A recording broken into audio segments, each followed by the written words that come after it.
আরে অন্নপূর্ণা, শুনলে তো? সুধা আর রাজীব এবার বর্ষাতেই আসছে আমাদের কাছে। সত্যি বলছো? কতদিন পর মেয়েটা আসছে বলো তো? মনটা এমনিতেই ভরে গেল। আরে হ্যাঁ গো, বললো আগামী সপ্তাহে রওনা দেবে। এবার তো ভালো করে সব আয়োজন করতে হবে, তাই না? অবশ্যই করব। জামাই বাবাজি প্রথমবার আমাদের বাড়িতে আসছে, কোনো কমতি রাখা যাবে না। আর চলো চলো, প্রথমে ঠিক করি কি কি লাগবে। মাছ, তরকারি আরো অনেক কিছু আনতে হবে হাট থেকে। হ্যাঁ, আর মালতীকেও ডেকে নিতে হবে সাহায্যের জন্য। একা একা তো সব আয়োজন সামলানো যাবে না। ঠিক বলেছো, কালকে সকালই অর্জুনকে পাঠাবো মালতীর কাছে খবর দিতে। আর আমি হাটের দিকটা দেখব। কতদিন পর বাড়িতে এমন খুশির হাওয়া বইবে, ভাবতেই মনটা নেচে উঠছে। হ্যাঁ, তাই শুধু না, আমাদের ঘরটা একটু সাজিয়ে রাখতে হবে। জামাই প্রথমবার আসছে বলে কথা। ঠিক বলেছ। আর অর্জুনকে বলতে হবে ও যেন কাজের ফাঁকে ফাঁকে বাড়িতেই থাকে। এ কদিন সবাই মিলেই কাজ করতে হবে। হ্যাঁ, চিন্তা করো না, সব সামলে নেব আমরা।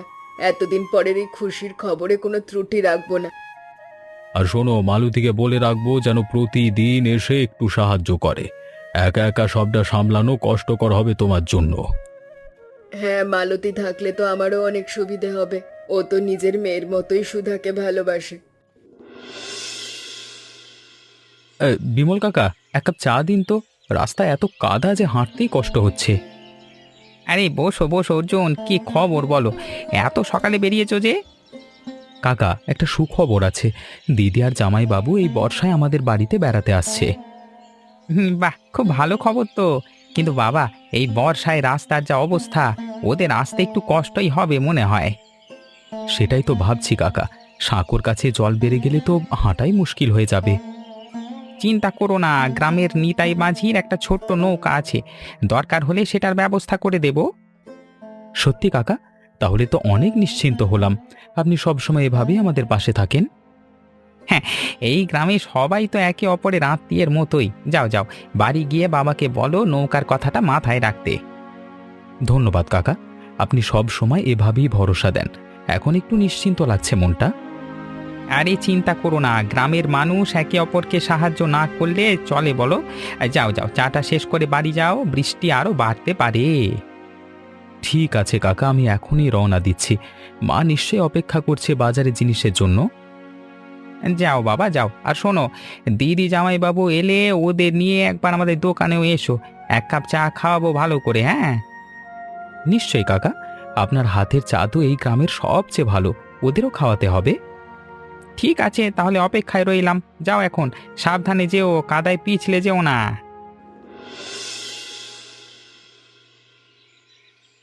অন্নপূর্ণা দিদি, শুনলাম সুধা আসছে, কি কি রান্না করার কথা ভাবছো? ভাবছি রুই মাছের ঝোল, আর জামাই বাবাজির জন্য একটু বিশেষ কিছু করতে হবে। তুমি কি বলো মালতী? আমার মনে হয় সাথে খাসির মাংস রাখা ভালো। জামাই প্রথমবার আসছে বলে কথা।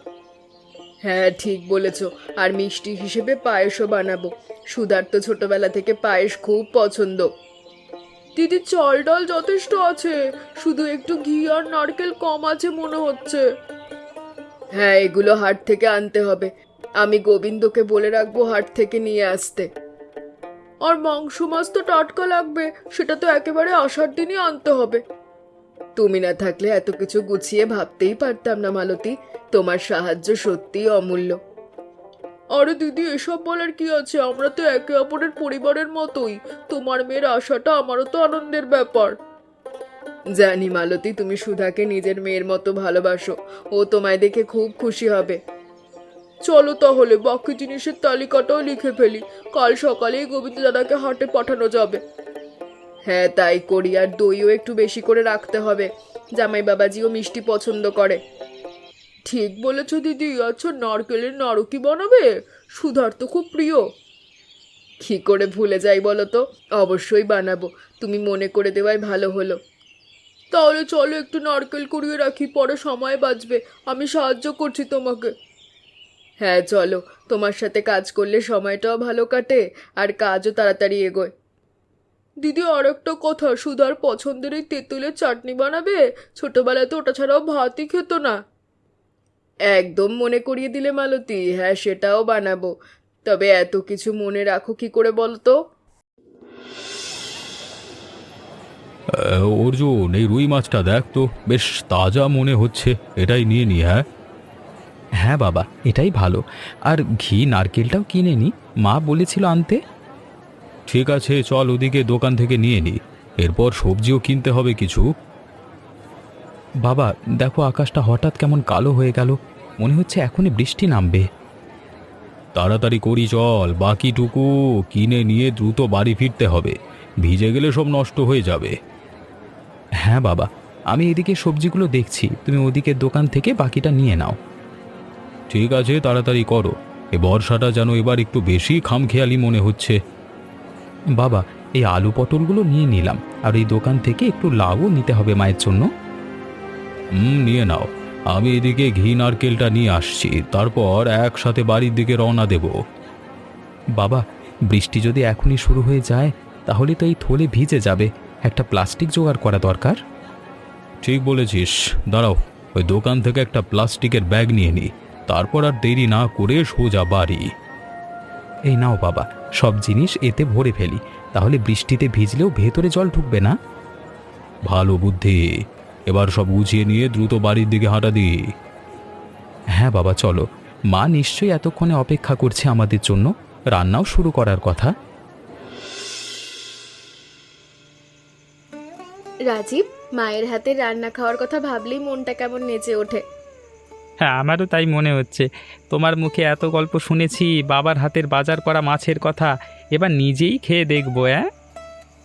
বাবা তো মাছ কিনতে একদম ওস্তাদ, দেখো গিয়ে সবচেয়ে ভালো মাছ খুঁজে এনেছে আমাদের জন্য।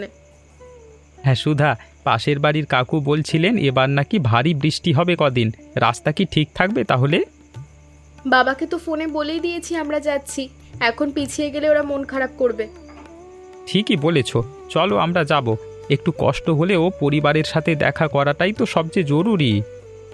এই তো আমার মনের মতো কথা বললে, চলো ব্যাগ গুছিয়ে ফেলি, কাল সকালেই রওনা দেব। আচ্ছা, ছাতার একটা বাড়তি জামা কাপড়ও নিয়ে নি, বৃষ্টিতে ভিজে গেলে যেন বদলাতে পারি। হ্যাঁ ভালো বুদ্ধি, আর মায়ের জন্য একটা শাড়িও নিয়ে যাই, অনেক দিন কিছু নেওয়া হয় না। ঠিক আছে, আর বাবার জন্য কিছু একটা নিয়ে নি, ভাবছি একটা ভালো ছাতা কিনে দেব, রোজ হাটে যান তো। তুমি সত্যি আমার পরিবারের জন্য এত ভাবো, এটাই আমাকে সবচেয়ে বেশি আনন্দ দেয় রাজীব। তোমার পরিবার তো এখন আমারও পরিবার সুধা, ওদের খুশি দেখলেই তো আমারও ভালো লাগে। আচ্ছা, ছাতাটা কোথায় রেখেছি মনে আছে তো? এই বৃষ্টিতে ওটা ছাড়া কিন্তু বেরোনো যাবে না। ওই তো দরজার পাশেই রাখা আছে, চিন্তা করো না, সব গুছিয়েই নিয়েছি, কালকে সকালে শুধু বেরিয়ে পড়তে হবে। ঠিক আছে, তাহলে এবার শুয়ে পড়ি। বিমল কাকা, এক কাপ চা দিন তো, আজকে সকাল থেকে আকাশটা কিরকম ভার হয়ে আছে দেখেছেন? হ্যাঁ মালতী, আমিও খেয়াল করেছি, এবারের বর্ষাটা মনে হচ্ছে একটু বেশি জোরদার হবে। গোবিন্দ দাদার মেয়ে জামাই তো কাল আসছে শুনলাম, এই বৃষ্টিতে ওদের আবার অসুবিধে না হয়। দেখো তো মালতী, সাঁকোর নিচে জল কতটা বেড়ে গেছে, এভাবে চলতে থাকলে তো পার হওয়া মুশকিল হয়ে যাবে। সত্যি তো, এত জল তো আগে কখনো দেখিনি এখানে, ওদের জানানো দরকার এক্ষুনি। আর চলো চলো, আমি এখনই নিতাই মাঝির কাছে যাই, ও নৌকাটা প্রস্তুত রাখি, প্রয়োজন হলে কাজে লাগবে। হ্যাঁ চলো। হ্যাঁ ভালো বুদ্ধি, আমিও গোবিন্দ দাদার বাড়িতে গিয়ে খবরটা জানিয়ে আসি। হ্যাঁ যাও, তবে বেশি চিন্তার কিছু বলো না, শুধু বলো আমরা খেয়াল রাখছি সব ঠিক আছে কিনা। ঠিক আছে, আমি শুধু ওদের বলবো যে তোমরা ব্যবস্থা করছো, চিন্তা না করতে, তাহলে একটু নিশ্চিন্ত হবে ওরা। এই তো ভালো কথা বললে, চলো আমরা দুজন দুদিকে কাজ ভাগ করে নিই, তাহলে তাড়াতাড়ি সব ঠিক হয়ে যাবে।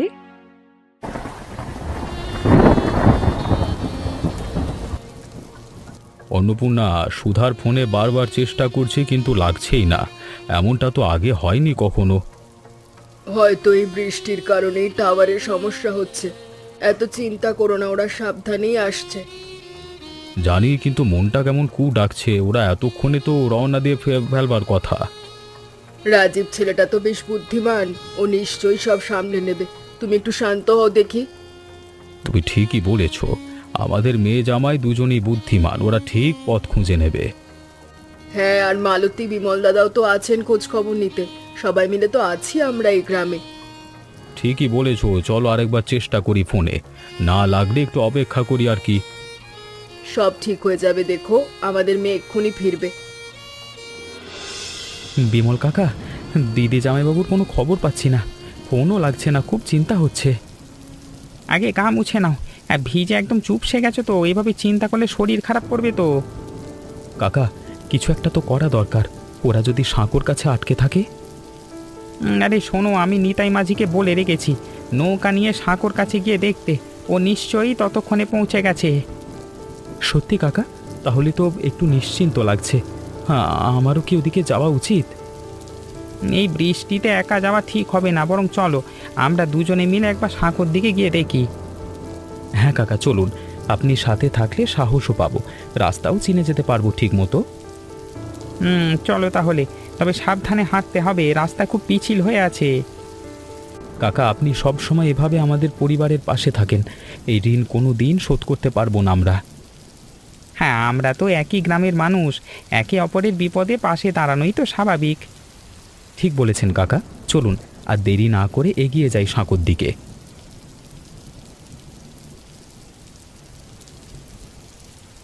সুধা, সাবধানে পা ফেলো, এই জায়গাটা বেশ পিচ্ছিল হয়ে আছে। তুমি না থাকলে তো আমি এতক্ষণে কাদায় পড়ে যেতাম। ধন্যবাদ রাজীব, সব সময় খেয়াল রাখো আমার। আর এটা তো আমার কর্তব্য, তবে বলো তো, এত কষ্ট করে যাচ্ছি, বাড়িতে পৌঁছে মায়ের হাতে রান্না খেলে সব কষ্ট ভুলে যাব। ঠিক বলেছ, আর একটু এগোলেই তো সাঁকো, তারপর আর বেশি দূর নয় বাড়িটা। হ্যাঁ চলো চলো, তাড়াতাড়ি করি, বৃষ্টিটাও একটু কমছে মনে হচ্ছে, এই সুযোগে এগিয়ে যাই। সত্যি তো, মেঘটা একটু হালকা হয়ে এসেছে। চলো তবে তবে আর দেরি না করে এগিয়ে যাই, বাড়ির সবাই নিশ্চয়ই অপেক্ষায় আছে আমাদের জন্য। রাজীব জানো, ছোটবেলায় এই রাস্তা দিয়ে স্কুলে যেতাম, বৃষ্টির দিনে ঠিক এভাবেই কাদা মারিয়ে যেতে হতো। তাহলে তো তুমি এই রাস্তায় আসল ওস্তাদ, আমাকে ভালো করে পথ দেখিয়ে নিয়ে চলো তাহলে। চিন্তা করো না, আমি সব চিনি রাস্তা।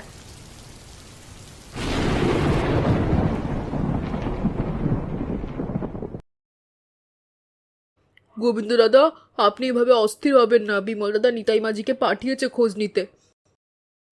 জানি মালতী, কিন্তু বাবা, মন তো মানে না, মেয়েটা তো প্রথম এত কষ্ট করে আসছে। মনে আছে দাদা, বছর পাঁচেক আগে যখন এমনই বর্ষায় আমার ভাইজি এসেছিল, তখনও তো সব ঠিকঠাক হয়ে গিয়েছিল শেষে। হ্যাঁ মনে আছে, তখনও তো এমনই চিন্তায় ছিলাম, কিন্তু শেষে সব ভালোই ভালোই মিটেছিল। এবারও ঠিক তেমনই হবে দেখবেন, আমাদের এই গ্রামের মানুষ তো সব সময় একে অপরের পাশে থাকে। তুমি ঠিকই বলেছ মালতী, তোমার কথায় সত্যিই মনটা একটু হালকা লাগছে এখন। চলুন একটু চা করে আনি আপনার জন্য, গরম চা খেলে মনটা শান্ত হবে। ধন্যবাদ মালতী, তুমি সত্যি পরিবারের একজন হয়ে গেছো, সব সময় এভাবেই পাশে থেকো। এসব বলার দরকার নেই দাদা, আপনারা তো এই গ্রামের সব সময় বিপদে আপদে থাকেন, এটাই গ্রামের নিয়ম। হ্যাঁ ঠিক বলেছ, এই গ্রামের মানুষগুলোই তো আমাদের আসল সম্পদ। চাটা নিয়ে এসো, একটু জিরিয়ে নিই। এক্ষুনি নিয়ে আসছি দাদা, আপনি একটু বসুন, দেখবেন সব ঠিক হয়ে যাবে। জানো মালতী, বাবা হিসেবে সব সময় মনে হয় সন্তানদের জন্য কিছু একটা করি, কিন্তু এই মুহূর্তে কিছুই করতে পারছি না। দাদা, আপনি এই যে এত আয়োজন করলেন, বাড়ি সাজালেন, রান্না করলেন, এটাই তো আপনার ভালোবাসার প্রমাণ, আর কি করবেন?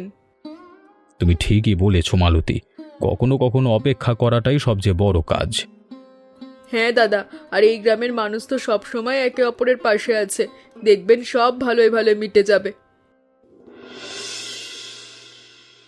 অর্জুন, মাছের ঝোলে একটু ঝাল বেশি দিলাম, তোর দিদির তো ঝাল খুব পছন্দ ছিল ছোটবেলা থেকে। হ্যাঁ মা, মনে আছে দিদি লঙ্কা কামড়ে খেত আর চোখে জল আসতো, তাও থামতো না।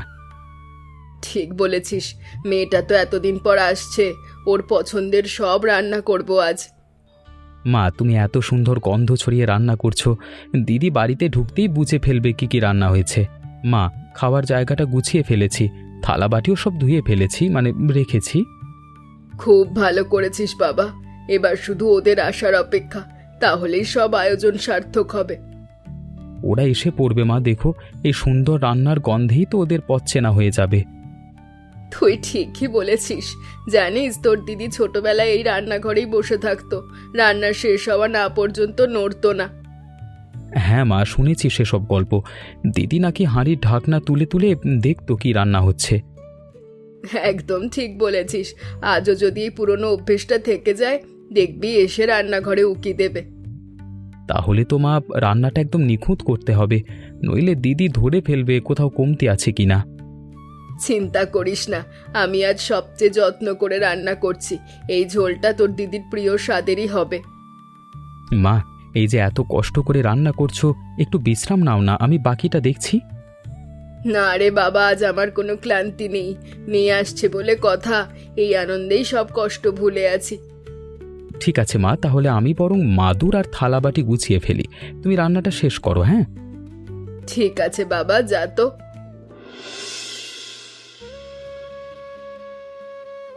আরে ওই দেখো মালতী, দুজন মানুষ হেঁটে আসছে না ওই দিক থেকে, মনে হচ্ছে সুধা আর রাজীব। হ্যাঁ দাদা, ঠিকই বলেছেন। এই তো ওরাই, ভিজে একদম চুপচুপ হয়ে গেছে দেখছি। চলো তাড়াতাড়ি গোবিন্দ দাদাকে গিয়ে খবরটা দিই, উনি তো সেই সকাল থেকে অস্থির হয়ে আছেন। হ্যাঁ চলুন, দেরি করলে চলবে না। ওনারা নিশ্চয়ই এতক্ষণে খুব চিন্তায় আছেন। গোবিন্দ দাদা, অন্নপূর্ণা দিদি, সুখবর আছে। সুধা আর রাজীব আসছে, আমরা নিজের চোখে দেখলাম। সত্যি বলছো মালতী? ওপরওয়ালাকে ধন্যবাদ, এতক্ষণে চিন্তাটা এবার একদম উবে গেল। সত্যি আসছে আমার মেয়ে মালতী, বিমল দাদা, তোমরা না থাকলে কি যে হতো। আরে দিদি, এসব কথা বলবার দরকার নেই, চলুন সবাই মিলে উঠোনে গিয়ে দাঁড়াই, ওরা এই তো এসে পড়বে। হ্যাঁ চলো, সবাই মিলে ওদের অভ্যর্থনা জানাই। আজকের দিনটা সত্যি বিশেষ হয়ে থাকবে আমাদের সবার জন্য। ঠিক বলেছেন দাদা, এই অপেক্ষার মধ্যেও যে মিলনের আনন্দ লুকিয়েছিল, সেটাই আজ পূর্ণ হতে চলেছে। চলো সবাই আর দেরি না করে উঠোনে গিয়ে দাঁড়াই।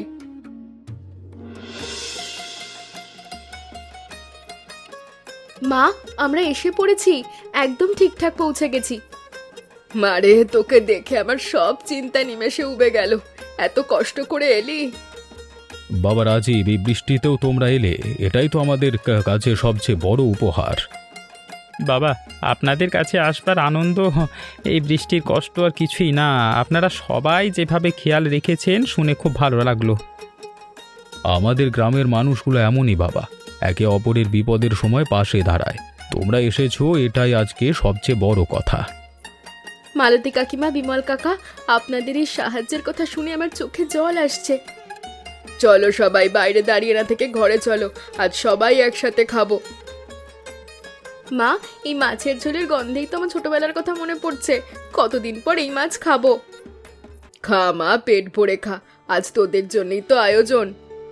তুমি এত কিছু করেছো মা, শুনেই তো মনটা ভরে যাচ্ছে। বিশেষ করে এই নারকেলের নাড়ু, এটা তো আমার সবচেয়ে প্রিয়। জানতাম তুই এটা খুঁজবি, মালতী মনে করে দিয়েছিল, নইলে তো আমি ভুলেই যেতাম। মালতী কাকিমা সত্যি আমাকে নিজের মেয়ের মতন ভালোবাসেন। ওনাকে পরে গিয়ে জড়িয়ে ধরে ধন্যবাদ দেব। মালতী তো আজকে সারা দিন এ বাড়িতেই ছিল, তোর জন্য সব আয়োজন গুছিয়ে দিয়েছে। বাবা, এই খাসির মাংসটা অসাধারণ হয়েছে, মা সত্যি রান্নায় উস্তাদ। তোমার শাশুড়ি আজকে সবচেয়ে ভালো রান্নাটাই করেছে তোমাদের জন্য। খাও বাবা, পেট ভরে খাও, লজ্জা পেও না। আর দেখো, আজকে আমাদের এই ছোট্ট বাড়িতে যেন সবচেয়ে বড় উৎসব হচ্ছে, সবাই একসাথে, এর চেয়ে সুখের আর কি হতে পারে। সত্যি বাবা, এই আন্তরিকতার ভালোবাসার স্বাদ কোনো দিন ভুলবো না আমি। আগামী বর্ষায়ও আমরা আবার আসবো, এই কথা দিলাম সবাইকে।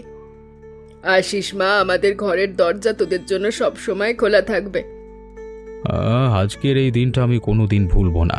বৃষ্টি, কষ্ট, চিন্তা সব পেরিয়ে আমরা আজকে একসাথে বসে খাচ্ছি, এর চেয়ে বড় সুখ আর কি হতে পারে। মা, তোমার হাতের রান্না খেয়ে মনে হচ্ছে আমি আবার সেই ছোটবেলায় ফিরে গেছি। খা মা, আরো নে, অনেকদিন পর তোদের খাওয়াচ্ছি তো, মন ভরে খা।